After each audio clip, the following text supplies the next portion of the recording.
નગરપાલિકાની pre monsoon કામગીરીની pole ખુલી। કલેક્ટરશ્રીના આદેશ છતાં પ્રી મોન્સૂન કામગીરી ખોરંભે ચડી। પેટલાદ જેતરાના વડથી કલકા ગેટ જવાના રસ્તા ઉપર વરસાદી પાણી ભરાતા દુકાનદારો હેરાન પરેશાન। પેટલાદ બસ સ્ટેશન નજીક જેતરાના વડથી કલકા ગેટ જવાના માર્ગ ઉપર વરસાદી પાણી ભરાવાની સમસ્યા ઊભી થઈ છે। નગરપાલિકા તંત્ર દ્વારા વરસાદી પાણીનો રસ્તા પરથી યોગ્ય નિકાલ ન કરતા સ્થાનિકોને મુશ્કેલીનો સામનો કરવો પડે છે। દુકાનદારો વારંવાર મુશ્કેલીમાં મુકાય છે।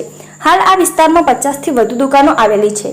દિવસ દરમિયાન લોકો વાહન ચાલકો તેમજ ધંધા રોજગાર માટે અહીંયાથી અવરજવર કરે છે, ત્યારે હાલ પાણી ભરાઈ રહેતા લોકોને ખૂબ જ મુશ્કેલીઓનો સામનો કરવો પડી રહ્યો છે।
દુકાનો બંધ છે એટલે તમારી દુકાન ખોલી